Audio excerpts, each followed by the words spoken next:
Hi everyone, Alchemist here. This video today, I'm shooting it from a castle and I just wanted to share it with you guys.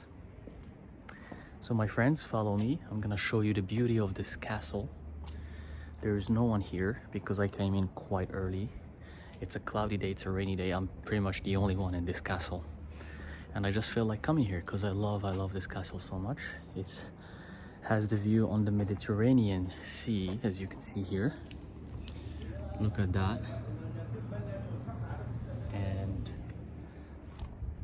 let's explore this beautiful castle.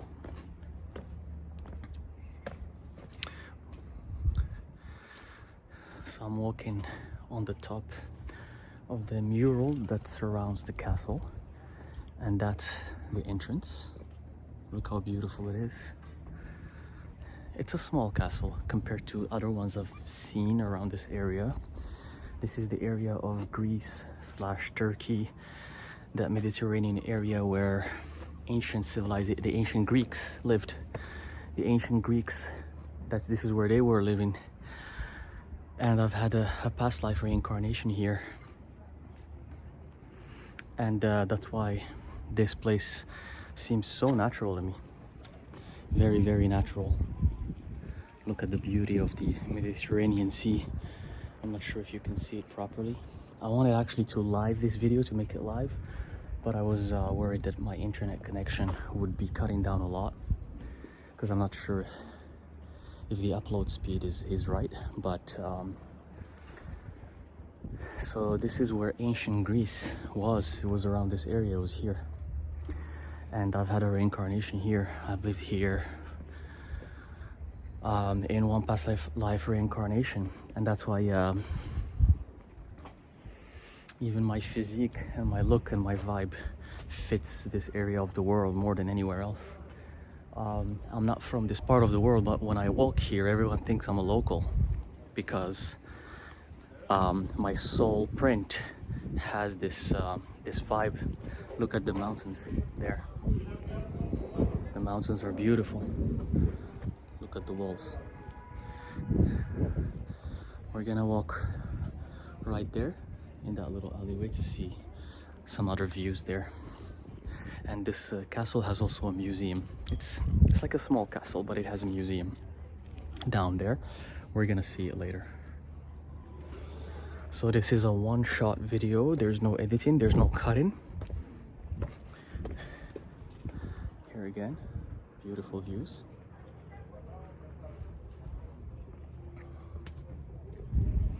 And again, to recognize a past life reincarnation, it's always good to visit the areas of the world that you're attracted to.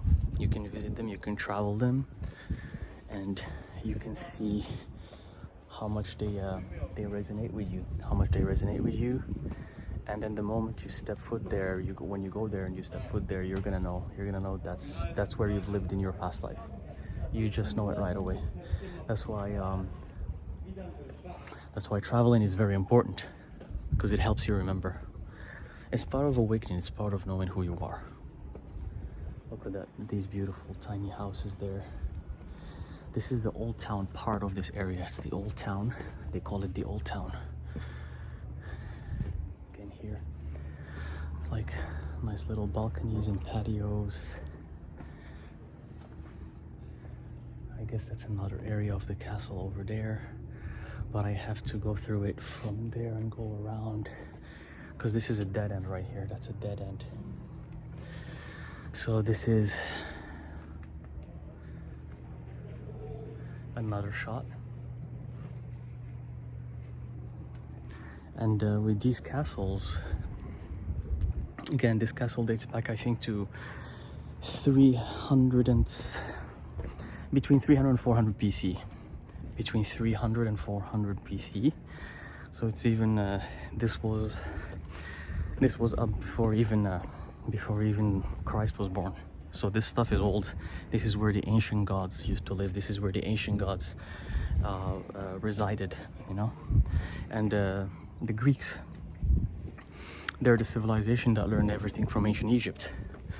So they were pretty much the ones who they were coexisting with ancient Egyptians, but ancient Egyptians had a lot more knowledge and more power than the Greeks, and then the Greeks took over. I feel like they took over from the Egyptians, and they basically I'm walking on, you know, I'm walking on that era, on the ancient Greek era, basically. So I'm as close as to ancient Egypt as it can, you know, because when we talk about Hermeticism and Hermes Trismegistus and the Hermetic principles and the Emerald Tablet, these are all this is Greek knowledge that came from Egypt, came from ancient Egypt. So it's the Egyptians that basically took the knowledge. The Greeks took the knowledge from ancient Egyptians and made it theirs. They learned everything from the Egyptians. So that's why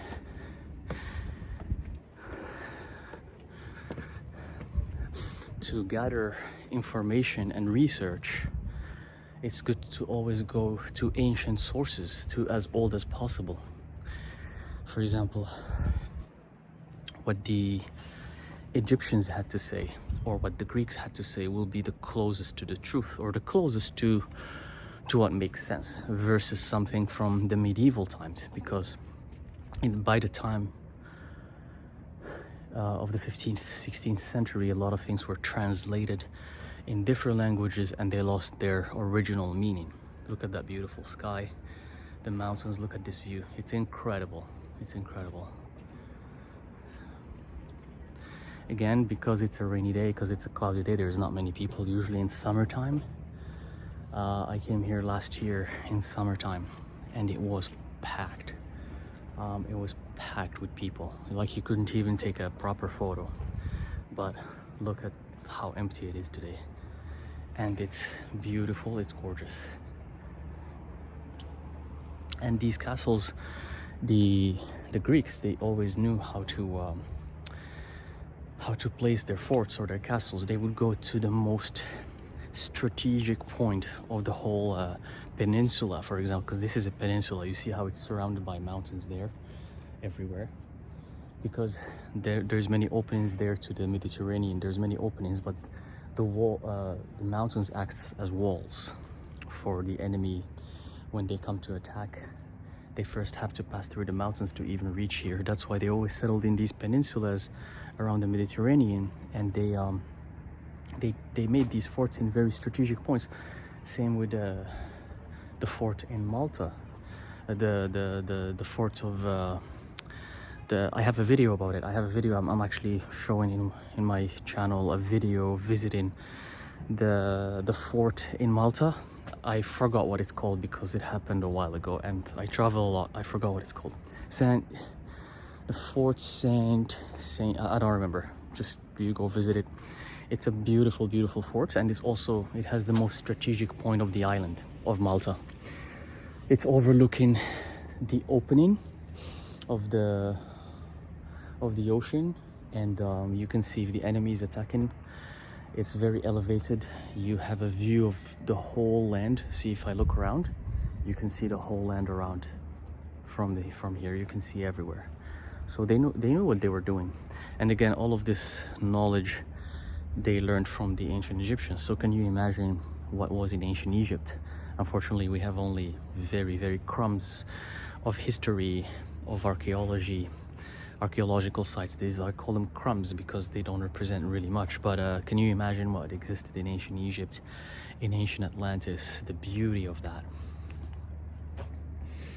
So I wish I actually could have done this live with you guys. Maybe I'll do it another time, but live.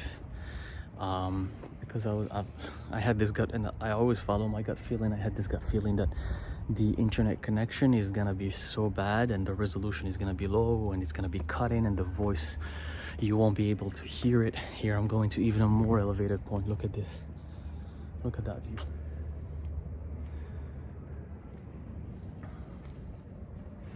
And by the way, I'm always in areas that have water, always.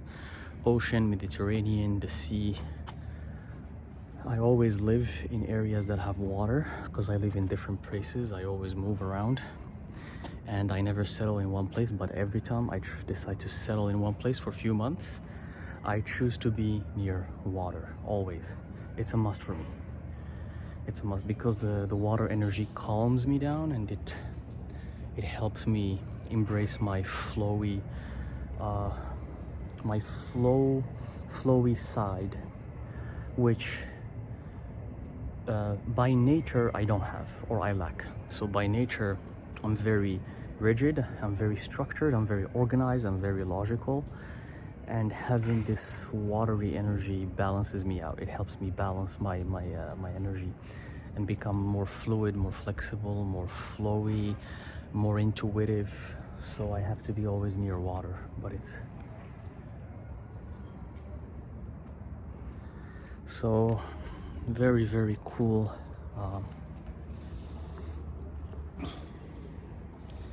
It's really, really cool. I'm trying not to, because these are the stairs that I'm going, just to show you.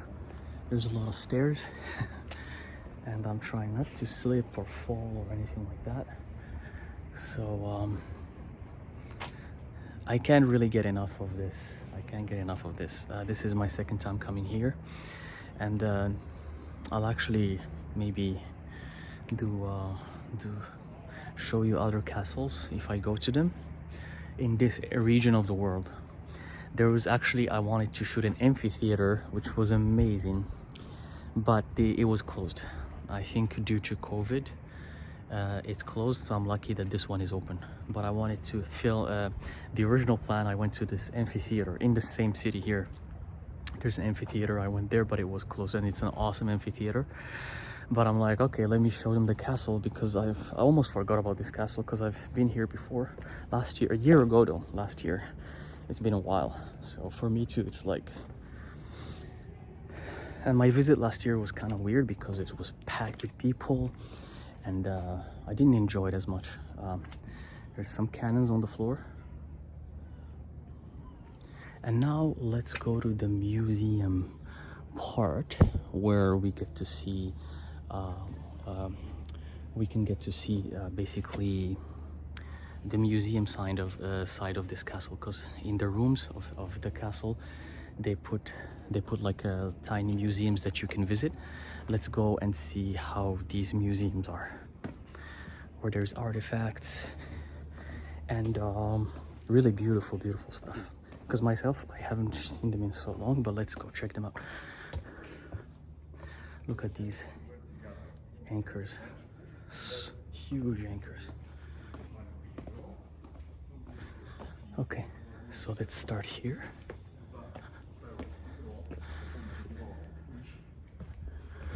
Look at these beautiful statue here.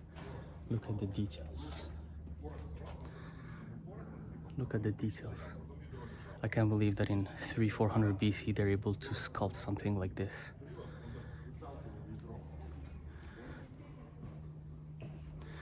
Again, these are artifacts. See, this is like the tiny museum area.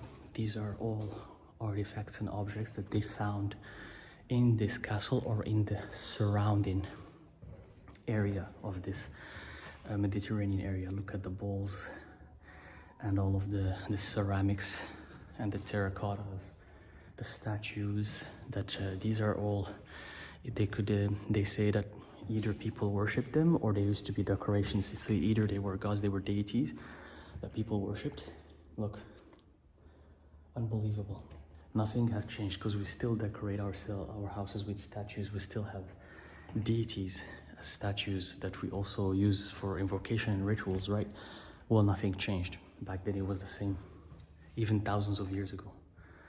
These are some huge pots to store food and whatever elements that they need for food. Again, look at this beautiful head here. It just said woman head. It doesn't say if it's per se a deity, it just says a woman head. Another marble Hellenistic period, marble and Hellenistic period. Really, really, really cool. Let's see, because I think there's about 3 or 4 tiny museums that are full of artifacts and little objects and statues. Again, here we have these potteries, and they used to use these potteries for, I call them potteries, I don't know what to call, jars. There's what they are, jars. This was their storage, basically. Look how huge these ones are. Look how massive they are. So they use them to storage for any kind of storage, food, oil, like anything, any kind of, but it has to be, I think, related to food or liquids, to store, basically to be used for storage. Here, there's some explanations for what they're used for. That's how they used to carry them. That's why they have those little loops. And the bottom, it's tipped like that, so it's easy to pour. When you want to pour from the jar, it's easier to tip it over. That's why at the bottom is like slanted. These are more jars. Look at that. So cool. This area, let's see here. Oh wow, look at this. This is so tiny, because these are tiny stairs. I thought this place is closed, but it's actually open, because it looked like it's closed. Let's see what's here. So again, we have here some statues, some artifacts. Kuro statues of ancient period. Almond-shaped eyes, smiling expression. Really, really cool stuff. Chorus figurines. Chorus. I'm not wondering what chorus is, if you guys know what chorus is. It says here, Apollon Emesic Sanctuary. It's a sanctuary. Maybe they found these artifacts in a sanctuary. Look at these little lines. See the sphinxes? These like little line figurines. You find them all over this area. It's crazy how you find these line figurines. Sphinx, they're basically sphinxes.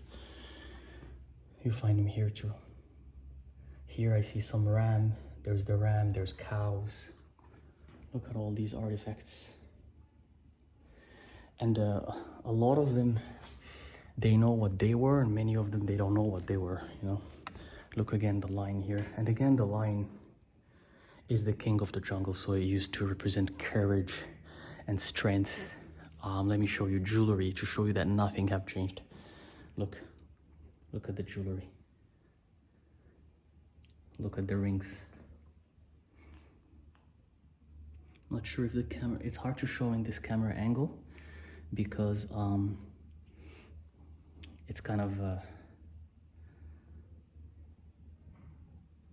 but yeah, like these, they used to wear jewelry, rings, the same as us, like nothing have changed. Like they also used to wear necklaces, rings, bracelets, everything, just earrings. For thousands of years, nothing have changed. We still wear the same kind of jewelry. It's incredible. Look at this beautiful vase.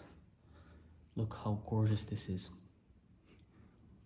It's terracotta, classic period. It's from the classic period.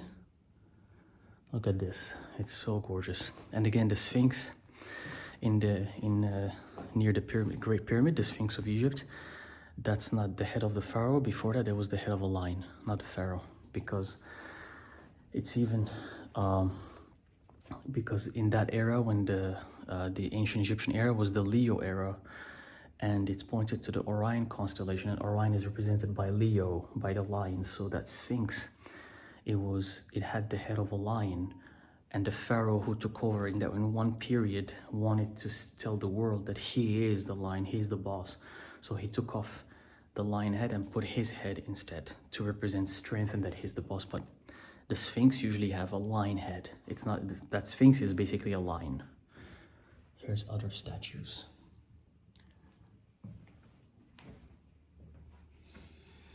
Terracotta. Are all terracotta figurines. All of them. See, like if you read the little descriptions there, some of them says head of Aphrodite, animal, you know, it's like woman with child figurine. So there's very minimal information on what these artifacts are, but they're beautiful. Some people say, for example, when you look at these, they look like kitchen elements. They maybe have been used in the kitchen for food, for decoration. They could have almost any kind of use. See, like plate, jug, it's written here, I'm reading it for you. Plate, jug, crater, a bowl, cup, plate, you know? Like, so it's, look at these are some sort of like a, they're like either for fishing or for cooking or for whatever. It's like, it looks like some sort of tools, you know? So the fascinating thing that I always wonder about is that life is cyclical. It's a cycle, nothing changes. What we're doing it now, they used to do thousands of years ago. And this is a proof right here. It's just we have a more modern way of doing it. That's it, you know? But I think everything stayed the same. But even in our behavior, we're still the same. Nothing have changed. But I think all the objects here, they found them in a sort of sanctuary. Oh, by the way, what is that?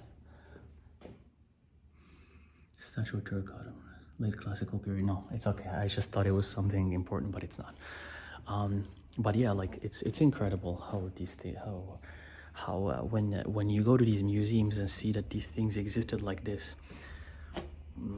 thousands of years ago, like around here, everything around here is like 400 BC, 300 BC, and it's still the things they used. We still use jewelry, kitchen stuff, statues, deities that they worshipped, everything. Jars, I mean, we have very modern ways of storing things, sure, but they used to store things too. It's just, I really find it fascinating. It blows my mind. Here there's some leftovers of columns, bottoms or tops. And let's explore more. It's a little bit raining right now. It's a little bit drizzly. But this castle is gorgeous. This is the main court of the castle. It's like the main court. I imagine here probably like the people that used to work here, or the soldiers, or whoever they were here. This is where they used to gather and either have their formation or walk. Or you see these little stairs here. They could go up for patrol in this area, and it's really cool. It's even more elevated here. I see that there is more visitors because it's not too early anymore in the day, but it's really cool. I like this little court, but I've been to other castles where the courts were even huger. They were much bigger. So let's go see what's there, because I want to talk, but there are some other people talking. But let's see. I just want you guys to hear what I have to say. These are some tombs here.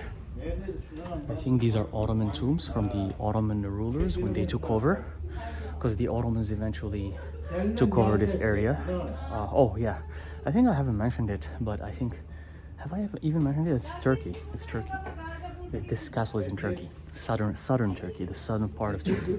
So these are the tombs of the Ottoman who took over. But one thing that the Ottomans did, Ottomans are honestly really cool, because one of the things they did is they didn't destroy anything. They left everything intact. You find their tombs here. So they didn't really destroy. They left everything the same, and it's intact, and we can see it nowadays in 2022, and big respect for that. I have a huge respect for that to them, because many other civilizations, when they conquer, they destroy everything. That's why in southern Turkey, full of castles from the Hellenistic period, from ancient Greece, and it's still intact because the Ottomans left it intact. They didn't touch it. So kudos to the Ottoman Empire for doing that. Kudos. These are beautiful. Look at these artifacts. You know the amount of skills to build this? how crazy it is to build a carving from stone like that. Let me tell you when this was built. These are grave steels. In ancient times, grave steels are. I don't want to just show my mouth talking. I'm gonna show you.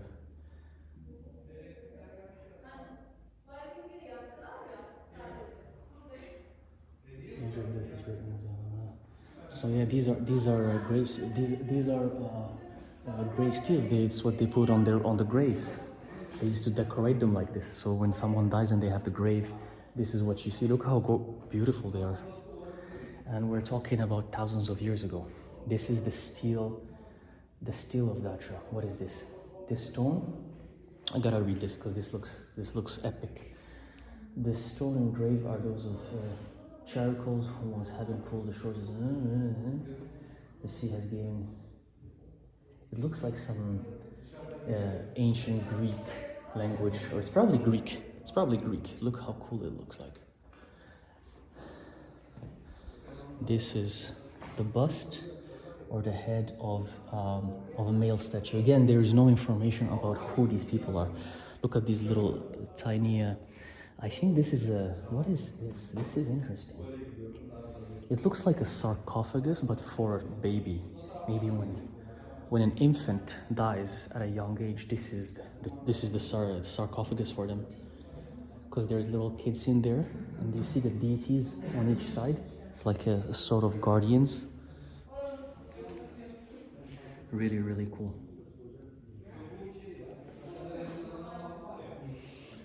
Here it says, yeah, ancient burial customs, the various sizes of ostothecs, which were known as produced generally in the Roman and Eastern Roman periods, were made based on the model of sarcophagus. So yeah, it depends on the size of the person that dies. So those are for infants, for kids who die. They have tiny sarcophagi. I think plural of sarcophagus is sarcophagi, right? Again here, what does it say? Roman period, head of male statue. Like it's all. There's no details. There's not much details. There is, but not a lot of details. Look at this. Look how gorgeous these are.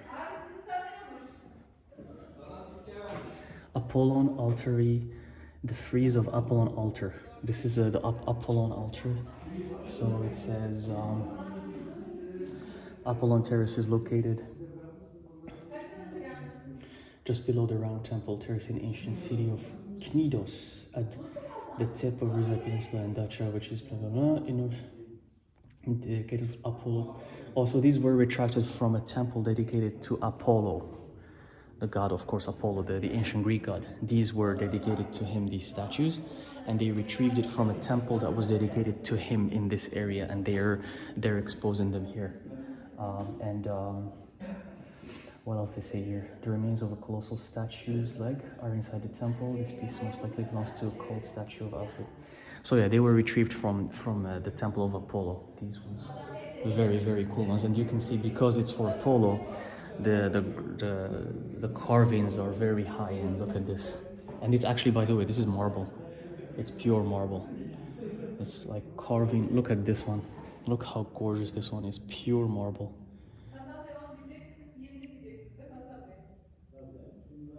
I hope my video is paced properly. I hope I'm not going through this stuff like fast. Look at this. Look at the beauty of this. I want to show you the detail here.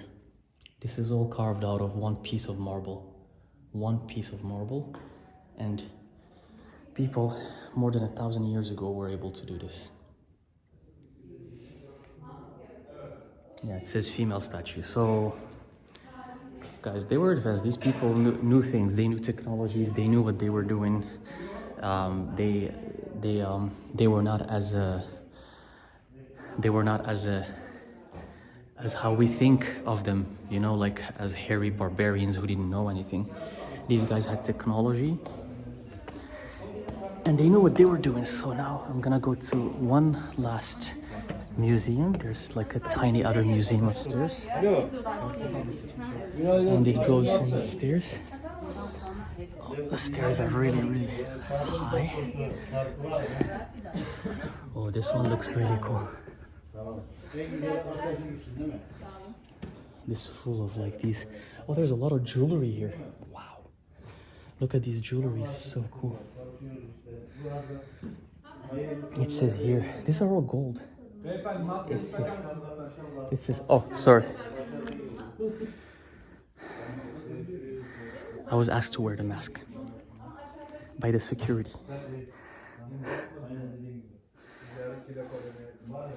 Because it's the rule, you gotta follow the rule. Okay. All right.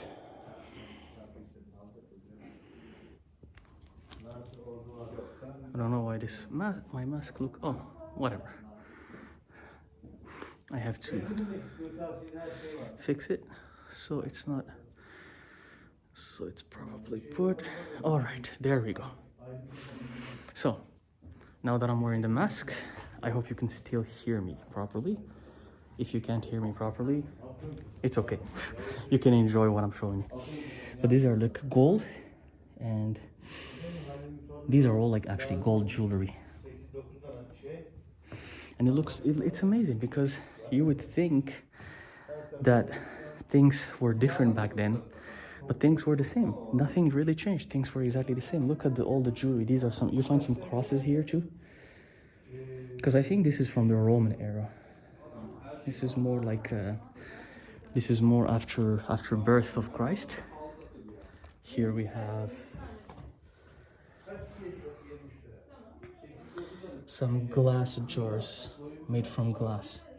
So earlier I showed you ceramic and now I'm showing you glass, which is really, really cool. Free glass blowing technique in Roman, yeah, this is the Roman period. So this is not Hellenistic Greek period, this is more like Roman period. So the Romans used to do these beautiful glass statues, and that's why there's a lot of jewelry, because I feel like in the Roman era, because here you see even some necklaces. There's necklaces, there's bracelets there.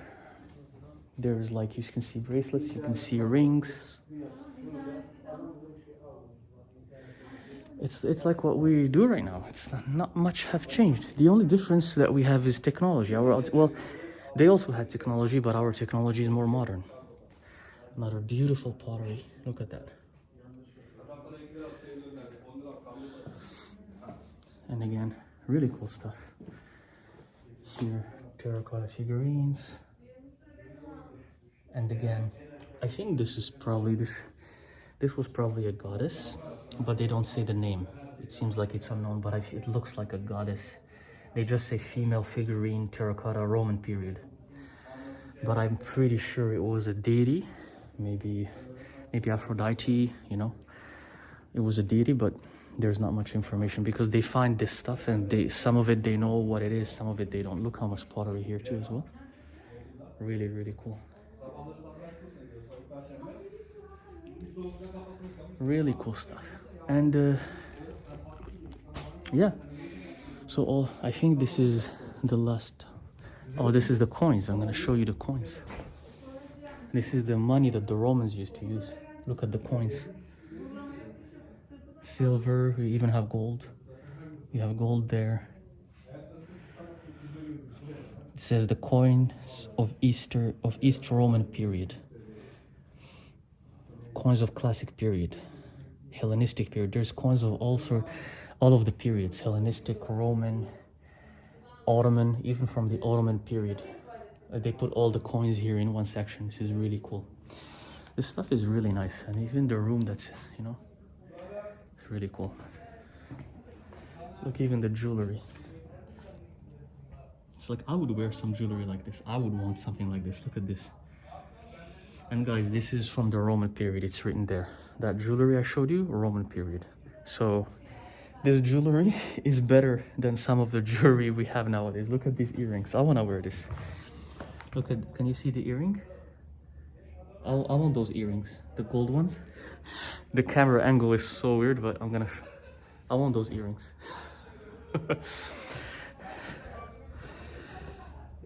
Whew.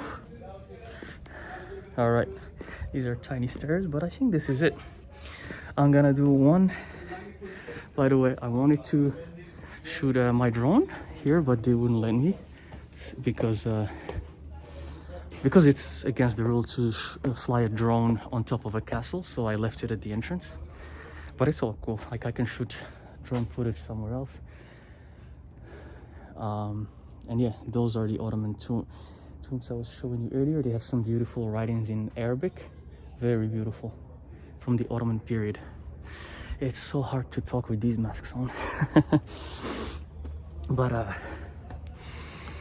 yeah, like I'm gonna go for one last tour around the top of the castle and then call it a video. Some more jars over there, really cool stuff. And I want to see the water again, because this water is gorgeous.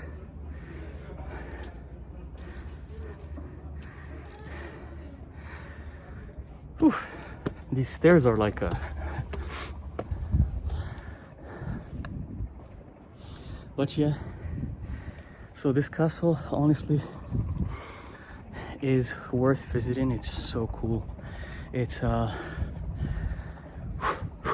actually so it takes you back in time. This castle takes you back in time. It shows you these periods of time that allows you to travel back and basically feel the vibe, feel what it was like back then. Many of you want to know your past life reincarnation. You want to understand, how did it feel like? What was it like? Well, maybe visiting one of these places will take you back there. It will take you back in time, and it will help you feel what that thing could be like. It will help you feel that. I'm gonna go for one more tour because it is so cool, to be honest with you. It's so cool. I can't get enough of this. Like if they would have a cafe here or a little seating where people can just chill, I would sit here for just a couple hours just to feel the vibe. And again, it's because I've been here, I lived here before in one of my past life reincarnations. That's why I reincarnated with a body that looks like the people of this area. And that always makes me laugh, actually, because I'm like, I am so not from here, but yet people think I'm from here 100%. They don't buy it when I say I'm not from here.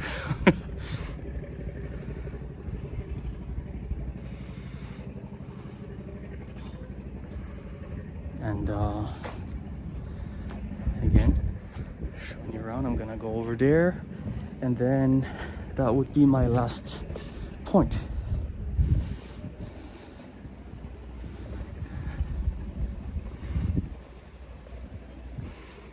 So what do you guys think about this castle?